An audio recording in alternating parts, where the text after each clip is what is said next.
Bueno, continuemos. Entonces, hablando del tema del placer para enlazar con lo que les estaba diciendo ahorita, recordemos que él no censuraba como tal los lujos, pero sí nos advertía que podrían ser una consecuencia negativa para el individuo, porque el día que ya no tenga esos lujos, su infelicidad va a ser terrible. Si el que está acostumbrado a muchos lujos, el día que no tenga nada, puede que le cueste mucho sobrellevar la vida. ¿Listo? Entonces, según esto, nos hacemos más fuertes entre menos deseemos en exceso. Sí, es un tema del placer, pero un placer desde la mesura. Entonces, hay que aceptar un poco de dolor para evitar uno mayor. ¿Listo? Por ejemplo, aquí les puse 3 ejemplos cotidianos. Por ejemplo, una vacuna. Hay que aceptar el dolor que implica ponernos una vacuna, el pinchazo, para evitar después una enfermedad peor, una enfermedad mayor. Otro ejemplo que les pongo, yo creo que todos, o pues el que no muy de buenas, todos han pasado por relaciones de pareja tóxicas, ¿sí? O lo que llamamos tóxicas, relaciones que hacen daño, que sabemos que no van para ningún lado, ¿sí? Pero es necesario aceptar ese dolor, ¿sí? Ser capaz, tener la fuerza de terminar esas relaciones en el momento indicado para evitarse una vida completa de tortura y sufrimiento y de lucha con el ser querido, ¿no? Porque no hay nada más triste que vivir peleando con quien uno ama. Y también, por ejemplo, les pongo el ejemplo de la rehabilitación.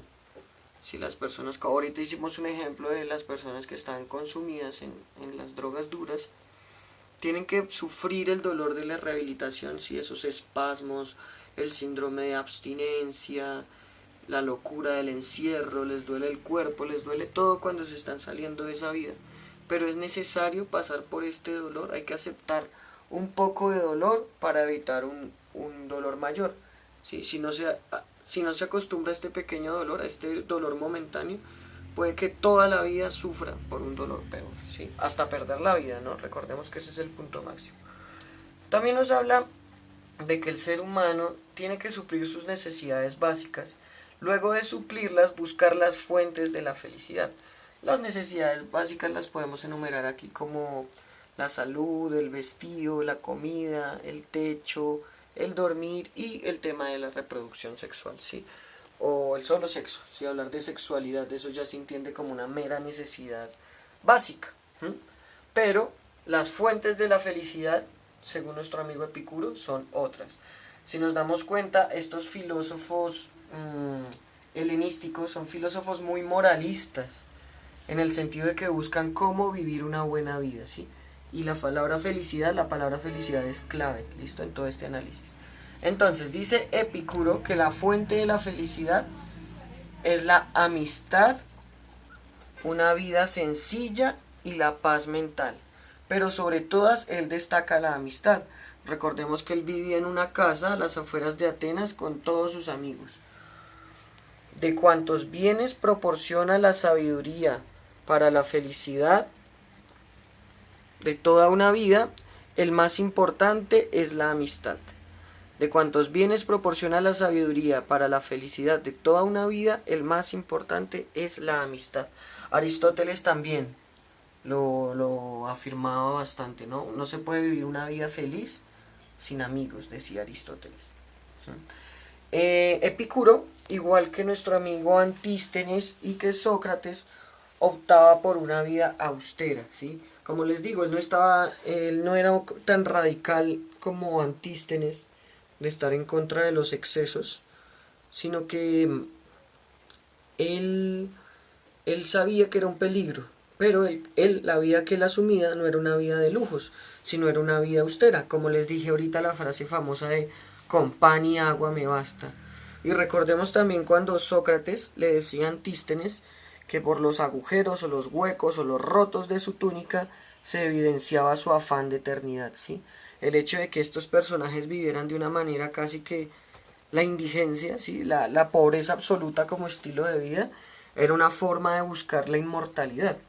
Entonces Epicuro aprendió pues también de su maestro Sócrates la idea de llevar una vida austera, ¿sí? Todos estos pensadores son radicalmente socráticos, ¿sí?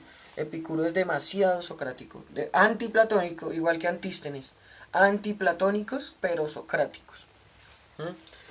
Ahora, otra máxima importante es esta: quien necesita menos, trabaja menos y disfruta más. ¿Por qué? Porque si tenemos, entre más necesidades tenemos, eso nos implica más tiempo, ¿no? Porque la vida finalmente es tiempo. Cuando nuestras necesidades son innecesarias y cada vez más grandes, necesitamos cada vez más trabajo, más dinero para poder acceder a ellas. ¿Qué implica tener esas cosas que queremos? Pues muchos años de trabajo y esfuerzo para poder conseguir dichas cosas. Entonces, la fórmula epicúrea es la siguiente: la pildorita de la felicidad de Epicuro. Quien necesita menos, trabaja menos y disfruta más. Quien necesita menos, trabaja menos y disfruta más. Entonces, como pueden ver, aquí hay unas características fundamentales del pensamiento de Epicuro. Vamos a continuar, todavía hay mucho más que decir sobre este gran pensador. Bueno, hace poco veníamos hablando de la importancia de una vida sencilla, ¿no? Una vida sencilla como clave de la felicidad. Menos necesidades, más libertad para pensar y ser, y buscar actividades más placenteras. Asimismo, recordemos que otra de las claves que nos daba, aparte de la amistad, ¿sí? Porque era un hombre rodeado de muchos amigos, está el tema de la paz mental, ¿sí? Uno de los consejos que nos da nuestro amigo Epicuro para mantener la paz mental es cultivar la lectura, la reflexión, el estudio y la meditación, ¿sí? A través de estos 4 consejos podremos encontrar una pequeña fórmula para mantener la paz mental. Sin embargo, él se pregunta cuál es el principal miedo, cuál es el principal obstáculo para tener una paz mental, ¿sí? Que según Epicuro no podemos tener paz mental debido al miedo, ¿sí? El miedo es la causa de perder la paz mental. Y para ello Epicuro nos recomienda algo que se conoce como el tetrafármacon. Fármaco, viene la palabra fármaco, ¿sí? Y bueno, esto ya tiene sus implicaciones epistemológicas. Entonces es como un medicamento, ¿no? Aquí está haciendo una especie de receta médica, ¿sí?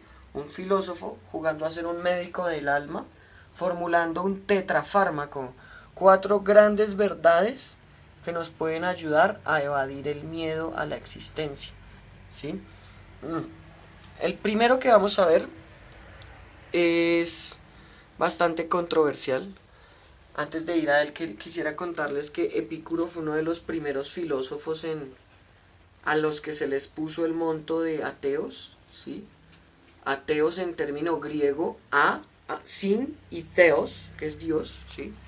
Epicuro, por lo que les dije ahorita de su discusión con el platonismo y que él piensa que los átomos del alma se disuelven con la muerte, Epicuro no cree en la reencarnación ni en la existencia del alma después de esta vida. Sí, es un pensador, en ese sentido se asimila mucho a Homero. Los héroes homéricos, los guerreros en la Ilíada, no van de una al mundo de las ideas, ¿no? Entonces, comparte esta perspectiva con Homero y además se está enfrentando de una forma radical a las leyes de su ciudad, ¿sí? Por eso también es otro filósofo censurado y poco querido. A la manera de Antístenes, nuestro amigo Epicuro va a ser controversial porque se va a enfrentar a la tradición, ¿sí? Tiene el valor de enfrentarse a Platón, pues también se va a enfrentar a la suprema ley, a la suprema nomos, que sería los dioses. Entonces, pasemos al estudio del tetrafármacon, ¿listo?